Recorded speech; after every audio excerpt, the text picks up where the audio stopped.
6 জুলাইত অসম বিধানসভাৰ বাজেট অধিৱেশন আমি আহ্বান কৰিছোঁ যাতে 1 আগষ্টৰ পৰা প্ৰতিটো চৰকাৰী আঁচনিৰ সুবিধা নিয়মীয়াভাৱে অসমৰ ৰাইজে পাব পাৰে।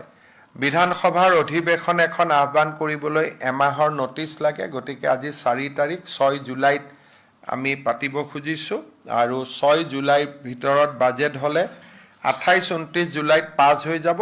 1 আগষ্টৰ পৰা সকলো চৰকাৰী আঁচনিৰ সুবিধা আগৰ দৰে অসমৰ ৰাইজে লাভ কৰিব পাৰিব।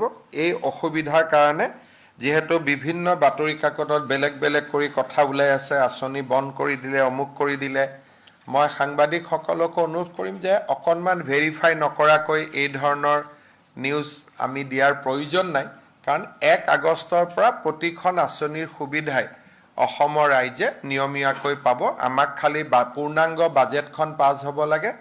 6 জুলাইত আমি পূৰ্ণাংগ বাজেট অধিৱেশন পাতিছোঁ। 21 দিনৰ বাজেট অধিৱেশন হ'ব আৰু পৰৱৰ্তী সময়ত আমাৰ 1 আগষ্টৰ পৰা প্ৰতিখন চৰকাৰী আঁচনিয়ে আমি নিয়মীয়াকৈ পৰিচালনা কৰিবৰ বাবে সুবিধা পাম।